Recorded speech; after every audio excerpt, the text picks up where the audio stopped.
بسم اللہ الرحمن الرحیم قالوا انا للہ و انا الیہ راجعون۔ تھک جانا انسان کی فطرت میں ہے۔ صبح سے آپ مسلسل غم کی حالت میں ہیں۔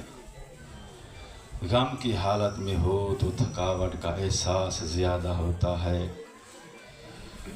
مومنین کرام، آپ نے اپنی تھکاوٹ کو محسوس کیا، لیکن وہ بہن جس کے دروازے پہ 70 جنازے بے کفن پڑے ہوں، وہ کس سے کہے میں تھک گئی ہوں؟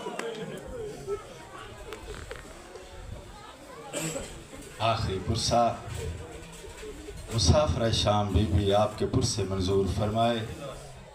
جیسے خاک پہ بیٹھے ہیں، سارے مومنین مل کے ایک دعا مانگو، خدا کرے جس کے گھر میں پانی نہ ہو اس گھر کو آگ نہ لگے،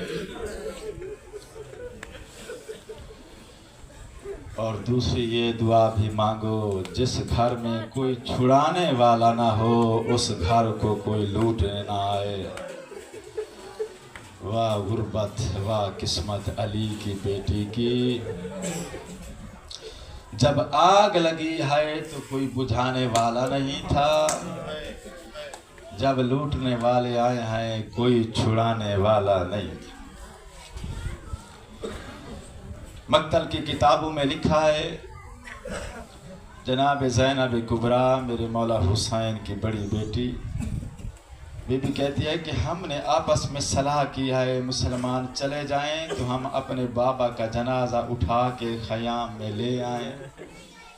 در خیام پہ بی بی انتظار میں کھڑی تھی، شاید مسلمان چلے جائیں۔ عزادارو، لفظ مشکل ہے، بیان نہیں کر سکتا ہوں، جنازہ اٹھانے کی اجازت نہیں ملی۔ سنو گے وجہ کیا تھی؟ وجہ یہ تھی میرے مولا کے جنازے کے اوپر پامالی کے لیے گھوڑے دوڑا دیے گئے تھے۔ جب گھوڑے دوڑ گئے، میرے مولا کے جنازے کی حالت یہ ہو چکی تھی جسم کی کوئی ہڈی سلامت نہیں رہی تھی۔ لاشا پامال کرنے کے بعد مسلمان خیام کو لوٹنے کے لیے خیام کی طرف بڑھے ہیں۔ بی بی نے جا کر اطلاع دی، پھپھی اماں مسلمان لوٹنے کے لیے آ گئے ہیں۔ میری آقا زادی نے سیدانیوں سے فرمایا، جو کچھ تمہارے پاس ہے خود اٹھا کے خیام سے باہر پھینک دو، شاید میرا پردہ بچ جائے۔ جو کچھ سیدانیوں کے پاس خیام کے اندر تھا، سیدانیوں نے گٹھڑیوں میں باندھ کے زیورات سب اٹھا کے خیام سے باہر پھینک دیے ہیں۔ اس کے باوجود مسلمانوں نے حیا نہیں کیا ہے۔ حکم ملا خیام کی تلاشی لی جائے۔ تلاشی لینے کے بعد جب کچھ نہیں ملا خیام سے، سب کچھ تو باہر پھینک دیا گیا تھا، لائن حکم دے کے کہتا ہے علی کی بیٹیوں کی چادریں لوٹو۔ فوجیوں نے نبی زادیوں کی چادروں کو چھیننے کے لیے، لوٹنے کے لیے ہاتھ بڑھائے۔ جیسے ہی کسی سپاہی نے جس نے ہاتھ بڑھایا چادروں کو لوٹنے کے لیے، اس کا ہاتھ وہیں پہ خشک ہو گیا ہے۔ واپس کھینچا ہے، ہاتھ ٹھیک ہو گیا ہے، پھر دوبارہ بڑھایا لوٹنے کے لیے، پھر خشک ہو گیا ہے وہیں پہ۔ شمر لعین کو یہ لعنت کر کے کہتے ہیں تجھے خدا برباد کرے، قرآن کی آیات کو کم از کم بے غلاف نہ کر۔ خدا کا عذاب نازل ہو چکا ہے، اتنا ظلم کیا ہے تم نے، ہم ہاتھ بڑھاتے ہیں ہمارے ہاتھ وہیں پہ رک جاتے ہیں، خشک ہو جاتے ہیں، واپس کرتے ہیں ٹھیک ہو جاتے ہیں۔ یہ لعین کہتا ہے حکم یہی ہے، علی کی بیٹی کی چادر لوٹنا ضرور ہے، اگر ہاتھوں سے نہیں لوٹ سکتے ہو نیزوں سے چادریں لوٹی جائے۔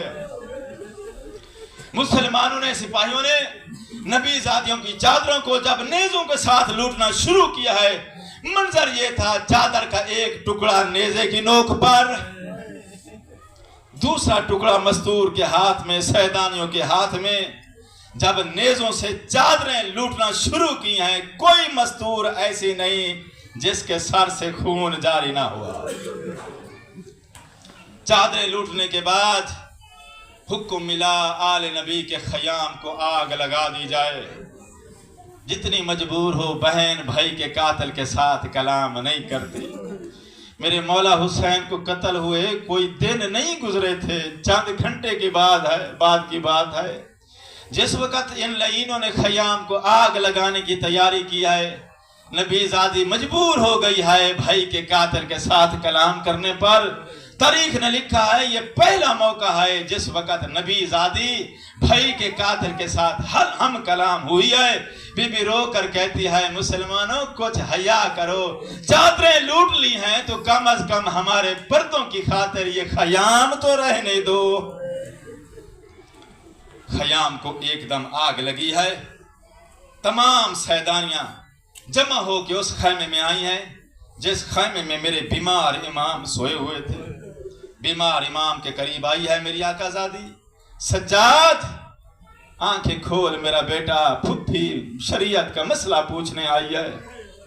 सज्जाद खयाम को आग लग चुकी है, बताओ हमारे लिए क्या हुक्म है, जल के मर जाएं या क्या हुक्म है हमारे लिए। मेरे मौला फरमाते हैं अलैकुन्ना बिस्सहरा, फुफ्फी अम्मा अगर खयाम को आग लग गई है मुसलमानों से दूर खयाम की तरफ चली जाओ। जिस वक़्त मेरे मौला ने फरमाया ना खयाम से निकल के सहरा की तरफ चली जाओ, बीबी फरमाती हैं सज्जाद शरीयत का हुक्म सुनाने से पहले एक बार आंख खोल के देख मेरे सर पे चादर नहीं है। सज्जाद हमारी चादरें लुट चुकी हैं, मैं बेरिदा हो चुकी हूँ।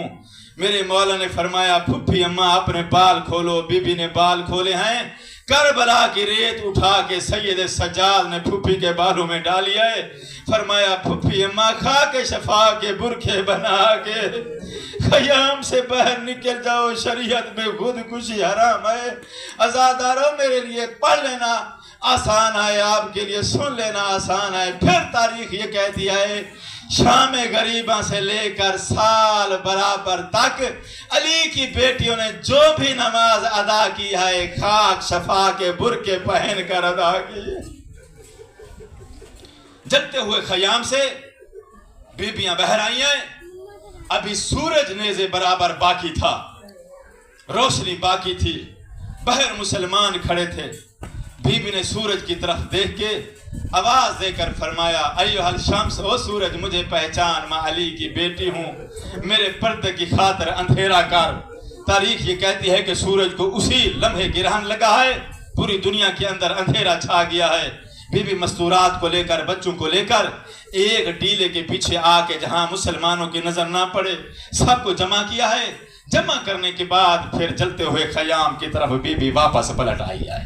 हमीद इब्न मुस्लिम कहता है मैंने देखा है जलते हुए खैमे के अंदर बीबी जाती है फिर वापस आती है, जाती है फिर वापस आती है।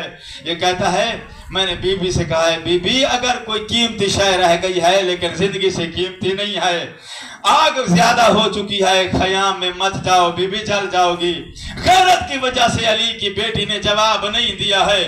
बीबी खैमे के अंदर गई है, जब दोबारा वापस आई है तो मंजर ये था एक बीमार जिसको बीबी ने अपने कंधों पे उठाया हुआ था, जिसके पैर जमीन पे खत खींच रहे थे, मकतल की तरफ मुंह करके इतना कहा हुसैन इंसाफ खुद करना, अकबर का जनाजा उठाना आसान है या बीमार ज़ैनुल आबिदीन को उठाना मुश्किल है।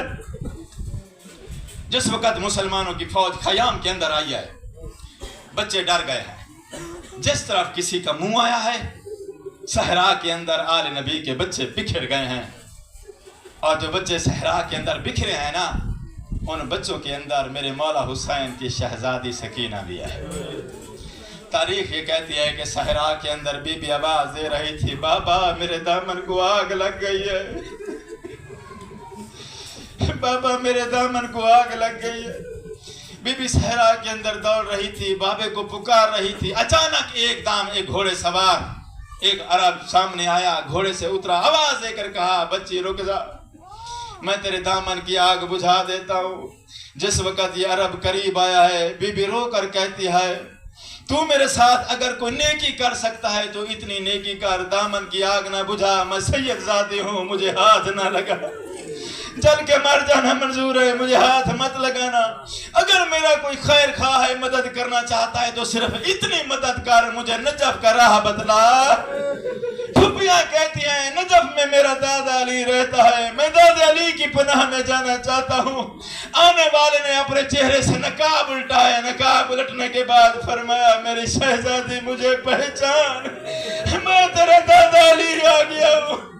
बीबी ने दादे को नहीं देखा था, लेकिन चचा गाजी को देखा हुआ था, सेम शक्ल पहचान लिया है। पहचानने के बाद बीबी ने दादे की गोद में बैठने के बाद सकीना ने 3 बयान किया है। पहला बयान बीबी रो कर कहती है, दादा जालिम ने जिस वक्त तमाचे मारे हैं कोई छुड़ाने वाला नहीं था।